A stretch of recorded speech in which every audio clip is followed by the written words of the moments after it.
पे गई है सर अभी, तो अब वो पूरी तरह से झूलेलाल मार्केट भी बिक गया है।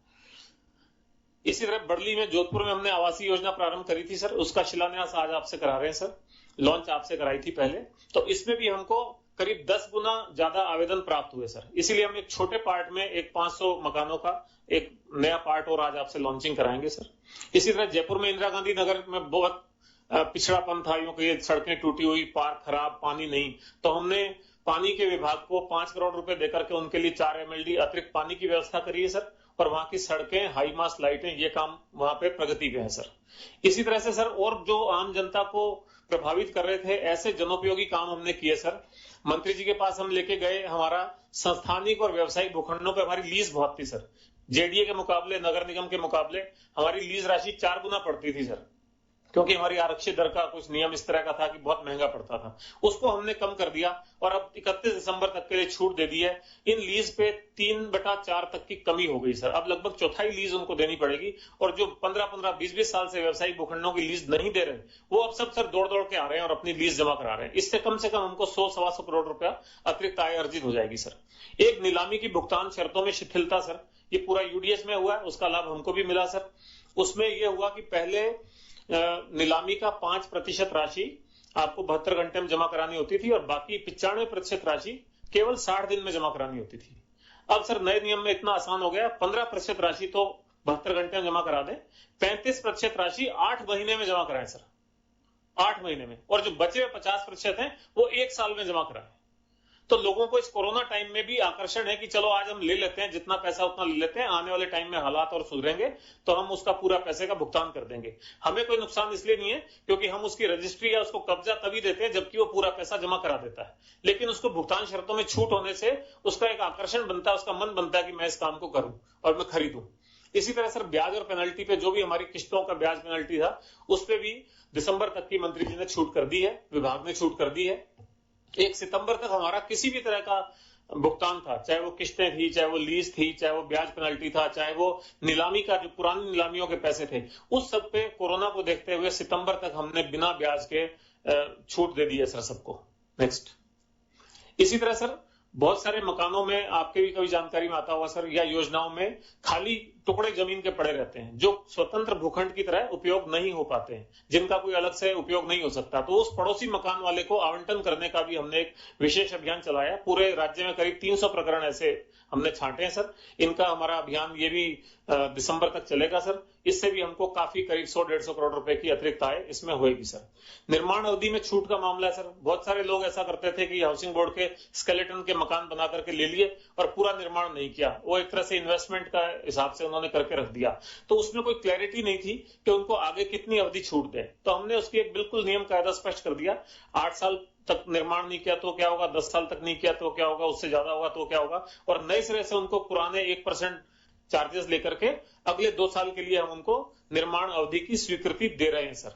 इससे भी लोगों को बहुत लाभ हुआ सर। एक हमने एक्ट में संशोधन सर आपके आशीर्वाद से करा लिया था, जिससे हमको अपनी बकाया किस्तें, बकाया धनराशि वसूल करने के लिए अधिकार मिल गए हैं, अतिक्रमण हटाने का अधिकार मिल गया है, और उसको केवल सर एक्ट में संशोधन होने से और लोगों को पता लगने से कि हमको शक्तियां मिल गई हैं, हमारा काम आसान हो गया सर। अभी भी हमने 3-4 जगह अतिक्रमण हटाया तो हमारा ही आरई लेवल का आदमी, डीएससी लेवल का आदमी 4 जेसीबी लेके चला गया, तो लोगों ने अपने आप ही छोड़ना शुरू कर दिया, क्योंकि इनको पता है कि हम चाहें तो पुलिस भी ला सकते, चाहे तो मुकदमा भी दर्ज कर सकते हैं, तो हमारा काम आसान हो गया सर। अतिक्रमियों को हम रुथलेसली नहीं हटा रहे हैं सर, क्योंकि बहुत बार उनकी, और खासतौर से कोरोना टाइम है, तो जैसे मैंने भी आपको अर्ज किया, हमने उनका पुनर्वास कर दिया सर। उनके पास में ही एक नई योजना बना दी, वहां आरक्षित दर की दुगनी दर से उनको दुकानों का आवंटन कर दिया, और हमारी अपनी कीमती करोड़ों की जमीन हमने खाली करा ली सर। इसी तरह से सर एक हम नया काम करने जा रहे हैं, छोटी दुकानों का चिन्हीकरण कर रहे हैं, जो 3 मीटर, 5 मीटर, 10 मीटर, 27 मीटर तक की दुकानों को हमने चिन्हित किया सर। लगभग अभी तक हम 1350 दुकानें चिन्हित कर पाए हैं। इसकी हम अलग से योजना बना रहे हैं सर, वो हम आपसे ही लॉन्च कराएंगे सर आने वाले समय में, कुछ ही समय में। उसमें हमारा मन ये है कि अपना दुकान अपना व्यवसाय। अभी कोरोना काल में बहुत नौकरियों से लोग हट गए सर, बहुत लोगों की नौकरियों में तनख्वाह कम हो गई सर, तो अपना व्यवसाय के लिए, और वो हमारे बिना बिके हुए दुकानें जो बरसों से नहीं बिकी, लेकिन उसको 5 लाख रुपए से लेकर के 25 लाख रुपए तक के मूल्य में हम ई ऑक्शन में ही डालेंगे, ई बिड में डालेंगे, और उससे वो लोग अपना खुद का धंधा भी खोल पाएंगे। इसकी हम तैयारी कर रहे हैं, जल्दी ही आपके सामने आएगा सर। 18 नई आवासीय योजनाएं हमने बनाई है सर, जिसमें से 14 तो स्वतंत्र आवासों की योजना, इंडिपेंडेंट हाउसेस की योजना है, 4 मुख्यमंत्री जन आवास योजना के तहत बहुमंजिली इमारतों की योजना है। इसका शुभारंभ आज आप फोल्डर विमोचन करके सर आज यहाँ करेंगे।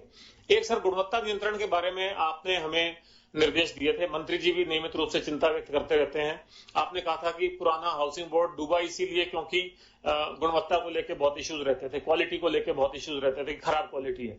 तो हमने सर एक आज ऐप डेवलप की है, जो ऐप आपसे लॉन्च कराएंगे सर। मोबाइल फोन में वो ऐप है, हमारे सारे इंजीनियर्स के मोबाइल फोन में वो ऐप हम डलवा देते हैं सर, डलवा दिए। वैसे हमने उनकी ट्रेनिंग भी कर दी है, लॉन्चिंग आज आपसे करने के बाद वो एक्चुअल शुरू कर देंगे सर हम उसको। उसमें हमने सबके नॉर्म बना दिए, वो अपने इलाके के किस लेवल के प्रोजेक्ट में कितनी बार कितने दिन में उसको एक बार चक्कर मारना जरूरी है, कितनी बार वहां जाएगा देखने, और जाएगा तो वहां का फोटो अपलोड करेगा, फोटो का गूगल लोकेशन आएगा, टाइम आएगा, तिथि आएगी। ऐसा नहीं वो घर बैठे कुछ अपलोड कर दे, वहीं मौके पे जाएगा तभी वो काम करेगा ऐप। और वो जो अपनी रिपोर्ट बनाएगा 4 से 10 लाइन में उसने क्या ऑब्जर्व किया, क्या सही था, गलत था, क्या सुधार करना है, वो उसमें डालेगा। जो जो लोग इसका निरीक्षण नहीं करेंगे उसका हमारे मुख्यालय लेवल पे उस ऐप में वो आ जाएगा सारा, वो भी हम आपको लॉन्चिंग करेंगे। और एक हैंडी बुकलेट हमने सबको दी है, जो हर इंजीनियर अपनी जेब में रखेगा, उसमें गुणवत्ता परीक्षण के नॉर्म्स दिए हुए हमने सर, उसकी पालना वो करना चाहे तो उसके हिसाब से वो बुकलेट भी आज हम आपसे लॉन्च कराएंगे सर। और एक और प्रशासनिक सुधार की बात है सर, खाली वो इस तरह की बात है कि पहले बोर्ड बैठकें साल 2-2 साल नहीं होती थी सर। जब से अब मंत्री जी आप हम सबका आशीर्वाद मिला है, हम लगभग हर माह बोर्ड बैठक कर रहे हैं। कानूनी रूप से भी हमको 3 माह में एक बोर्ड बैठक करनी होती है, साल में हम 4 करते हैं। अब तक हम 8 बोर्ड बैठकें कर चुके हैं सर, महीने में एक करते हैं। इसी हिसाब से जो बाकी अन्य मीटिंगें हैं, चाहे वो प्रोजेक्ट कमेटी है, चाहे वो वर्क्स कमेटी है, वो बैठके नियमित कर रहे हैं। प्रशासनिक व्यवस्था बहुत सही हो गई है सर, सारे लोग बहुत ही मनोयोग से और प्रोत्साहन आपका मिलता रहता है, उससे काम कर रहे हैं। एक ये सब कहने के बाद हल्का सा सर एक छोटी सी बात और रखना चाहता हूं।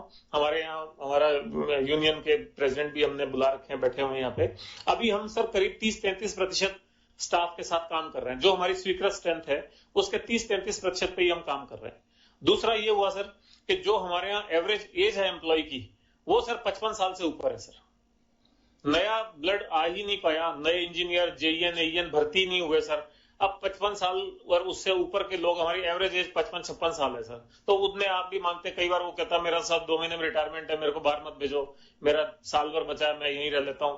तो थोड़ा सा हमको कठिनाई आती है। तो हम आने वाले समय में मंत्री जी के पास हम जा रहे हैं, फिर आप तक आएंगे सर, कि कुछ नई भर्तियां हमको छूट मिल जाए, बहुत ही रैशनल ढंग से। ऐसा नहीं कि कोई हम उसका वजन बढ़ाना चाहते हैं ऑर्गेनाइजेशन का, लेकिन जो जरूरी है नए जेईएन कुछ भर्ती हो जाए सर, नए कुछ बाबू भर्ती हो जाए, तो इस तरह की छोटी मोटी भर्तियां हम आपसे चाहेंगे सर, वो आशीर्वाद और हमको मिल जाए। तो ये था सर। एक सर इसी पे कामों पे एक छोटी सी फिल्म बनाई है, अगर आप इजाजत देते हैं, वो फिल्म के माध्यम से और दिखा दें सर। विकसित प्रदेश की कतार में शुमार हो रहे राजस्थान में शहरों के साथ गांव का भी विकास और विस्तार हुआ तो स्थायी आवासों की मांग भी बढ़ी। इसे देखते हुए प्रदेश में राजस्थान आवासन मंडल का गठन किया गया। 1970 में मोहनलाल सुखाड़िया सरकार की पहल पर 24 फरवरी को राजस्थान आवासन मंडल की स्थापना हुई और श्री द्वारकादास पुरोहित इसके प्रथम अध्यक्ष नियुक्त हुए। आज आप प्रदेश के किसी भी छोटे बड़े शहर, कस्बे या विकसित होते गांव में चले जाएं, आप पाएंगे तरतीब से बने छोटे बड़े घरों की मनमोहक कतार वाली ऐसी टाउनशिप जहां हर आधारभूत सुविधा मौजूद है। कोरोना काल में जहां एक ओर सारी गतिविधियां ठप रहीं और अपने स्वास्थ्य की फिक्र ने आवाम को घेर लिया, तो वो आवासन मंडल ही था जो पूरी तैयारी और एहतियात के साथ आगे आया। लॉकडाउन हुआ, लेकिन लॉकडाउन का अगर सबसे ज्यादा सदुपयोग किसी ने किया तो हाउसिंग बोर्ड ने किया, हाउसिंग बोर्ड की टीम ने किया सबसे ज्यादा। इधर लॉकडाउन में सारा काम बंद था, लेकिन हाउसिंग बोर्ड में ये काम चल रहा था। और सारा प्लानिंग जो कुछ है, क्योंकि लॉकडाउन के शायद महीने 2 महीने पहले ही तो ये अनाउंस हुआ था कि यहाँ पर पार्क बनाया जाएगा, और लॉकडाउन में सारी इसकी प्लानिंग हो गई। और प्लानिंग होकर के उसको उस काम को उस वक्त को जो यूटिलाइज हाउसिंग बोर्ड ने किया, तो मैं उसके लिए हाउसिंग बोर्ड के पवन जी को और उनकी पूरी टीम को धन्यवाद देता हूँ, और हाउसिंग बोर्ड के चेयरमैन सावंत साहब को धन्यवाद देता हूँ। जैसे ही लॉकडाउन हटा है, हाउसिंग बोर्ड पुनः उसी पूरी ताकत के साथ, पूरी ऊर्जा के साथ, पूरी जोश के साथ फिर जुट गया है इन सभी प्रोजेक्ट्स को समय पे पूरा करने के लिए। और जो भी इस लॉकडाउन का पीरियड था, जो भी लॉकडाउन की वजह से इसमें शिथिलता आई है, ढिलाई आई है, उसको पूरी टीम का ये प्रयास है कि हम उस गैप को कवर कर लेंगे। उसके लिए हमें जो भी एक्स्ट्रा मेहनत करनी है, एक्स्ट्रा शिफ्ट लगा करके काम कराना है, उसको हम कर रहे हैं। और मैं समझता हूं कि आप देखेंगे जो भी हमारे प्रोजेक्ट्स हैं वो नियमित गति से चल रहे हैं और उनमें और ज्यादा हम प्रोग्रेस करने की कोशिश कर रहे हैं। और हम चाहेंगे कि जो उनकी निर्धारित अवधि है, जो उनका निर्धारित समय है, उस समय पर ही वो प्रोजेक्ट्स पूरे हों। गौरतलब है कि कोविड-19 के इस दौर में आम आदमी को सस्ता और टिकाऊ आवास देने के लिए मंडल ने 10% दीजिए और गृह प्रवेश कीजिए के आह्वान के साथ 39 शहरों की 45 योजनाओं में 50% तक की छूट पर किश्तों में आवास उपलब्ध कराने की अनूठी पहल की है। इस योजना में 11 बुधवारों में 3000 संपत्तियों की बिक्री कर 400 करोड़ रुपए से अधिक का राजस्व अर्जित किया। नीलामी की प्रक्रिया को आधुनिक और पारदर्शी बनाते हुए यहाँ लेते छोटा सा ब्रेक के बाद जल्द हाजिर होंगे।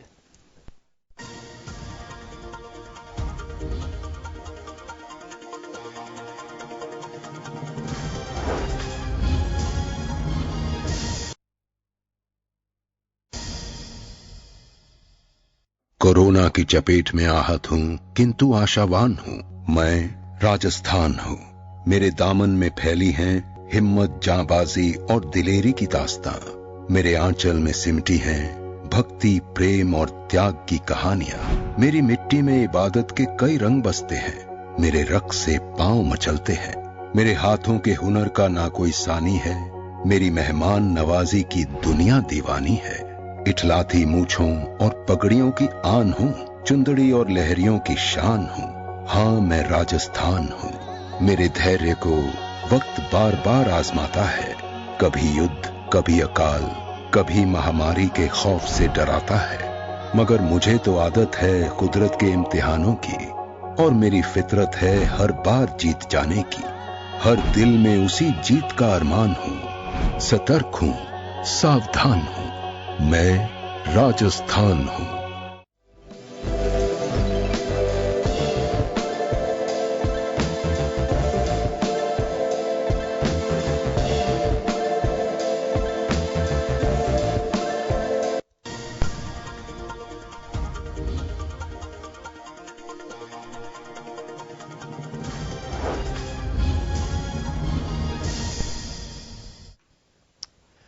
ब्रेक के बाद फिर से स्वागत है आपको। सीधी ले चलते हैं सीएमआर, जहां पर मुख्यमंत्री अशोक गहलोत आज जयपुर को देने वाली योजनाओं का शिलान्यास करने वाले हैं।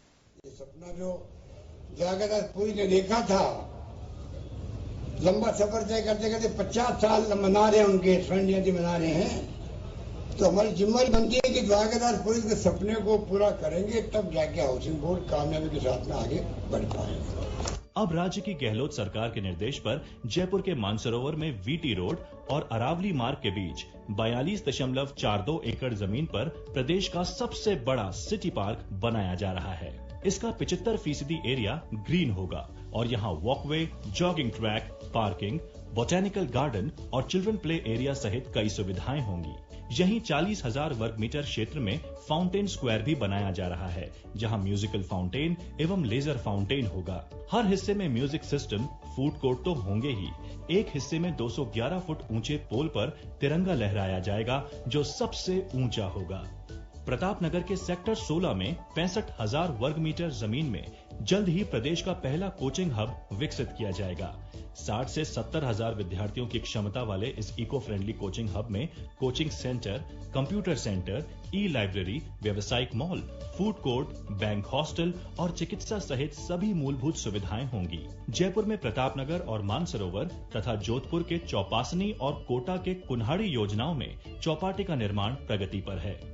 इन चौपाटियों में लोग घूमने फिरने के साथ साथ विभिन्न व्यंजनों का आनंद ले सकेंगे। जयपुर में तिब्बती शरणार्थियों के लिए मानसरोवर के झूलेलाल मार्केट में 266 दुकानें 5 साल की आसान किश्तों पर उपलब्ध करा दी गई हैं, जिससे हर साल जयपुर में दुकान लगाने वाले इन मेहमान विक्रेताओं को बड़ी राहत मिली है। 250 से अधिक प्रीमियम संपत्तियों के बेचान से सिर्फ 8 महीने में 400 करोड़ से अधिक का राजस्व अर्जित किया गया है। शिक्षकों और कांस्टेबलों के लिए मुख्यमंत्री शिक्षक और मुख्यमंत्री प्रहरी आवास योजनाएं लॉन्च की गई हैं। इनमें 576 फ्लैट्स बनाए जाएंगे, जिनका निर्माण युद्ध स्तर पर जारी है। आम जन के घर में सपने को साकार करने के लिए राजस्थान आवासन मंडल द्वारा प्रदेश के विभिन्न शहरों में 21 नई आवासीय योजनाएं तैयार कर ली गई हैं। जल्द ही मुख्यमंत्री जी से इनका शुभारंभ करवाया जाएगा। 50 वर्षों में पहली बार मंडल एक्ट में संशोधन करके इसे और सशक्त बनाया गया है। अब मंडल को अतिक्रमण हटाने, कुर्की करने और अतिक्रमियों के विरुद्ध कार्रवाई करने की शक्तियां मिल गई हैं। मंडल द्वारा अभिनव प्रयोग करते हुए जयपुर के प्रतापनगर में आयुष मार्केट और मानसरोवर में RHB आतिश मार्केट विकसित किया जा रहा है, जिनके शोरूम की नीलामी के लिए अत्यधिक उच्च दरें प्राप्त हो रही हैं। मंडल की बढ़ी हुई साख का ही परिणाम है कि विधायक आवास बनाने का महत्वाकांक्षी प्रोजेक्ट भी राज्य सरकार द्वारा मंडल को दिया गया है। आवासन मंडल ने समय के साथ खुद को बदलते हुए विकास के साथ कदमताल ऐसी मिलाई है कि आज 50 साल बाद राजस्थान आवासन मंडल हर प्रदेश के लिए एक स्वर्ण जयंती मॉडल है। हमारे प्रदेश के मुख्यमंत्री माननीय श्री अशोक गहलोत साहब, हमारे नगरीय विकास विभाग के मंत्री माननीय श्री शांति कुमार धारीवाल जी, इन दोनों ने, मुझे ऐसा लगता है कि एक प्रण लिया था कि राजस्थान आवासन मंडल को उसका खोया हुआ गौरव वापस लौटाना है और उनका निरंतर मार्गदर्शन और गाइडेंस हमें मिलता रहता है। और मैं कहना चाहूंगा कि हमारे अध्यक्ष श्री सावंत और हमारी पूरी टीम, जो कि राजस्थान के कोने कोने में पदस्थापित है, पूरे मनोयोग से इस प्रण को सार्थक करने में लगी हुई है। नगरीय विकास एवं आवासन मंत्री शांति धारीवाल, मंडल अध्यक्ष भास्कर एस सावंत और आवासन आयुक्त पवन अरोड़ा सिटी पार्क सहित मंडल के सभी महत्वपूर्ण प्रोजेक्ट्स के प्रति काफी गंभीर हैं और समय समय पर दौरे कर खुद मॉनिटरिंग कर रहे हैं। मंडल मुख्यालय की भव्य और पूरी तरह सैनिटाइज्ड इमारत की अलग ही पहचान है। आवासन मंडल करवट ले रहा है, जिसे आवास ही नहीं अपितु सिटी पार्क, कोचिंग हब और चौपाटियों के नए नए प्रयोगों के साथ आमजन एवं व्यापारियों को आयुष मार्केट, आतिश मार्केट, झूलेलाल मार्केट एवं अन्य शॉपिंग सेंटर विकसित कर रोजगार एवं व्यापार के अवसर भी मुहैया करा रहा है। आने वाले समय में आपका साथी, आपका हमसफर, आपका अपना आवासन मंडल।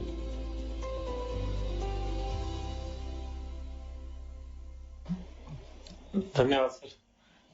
बस हमने किसी बहाने आपको याद करा दिया सर। आपका निरंतर आशीर्वाद हमारे साथ है। अब कुछ हमको ये आपसे लॉन्चिंग कराने पहले वो करा लिया। मंत्री जी, आप पहले बोलना चाहेंगे?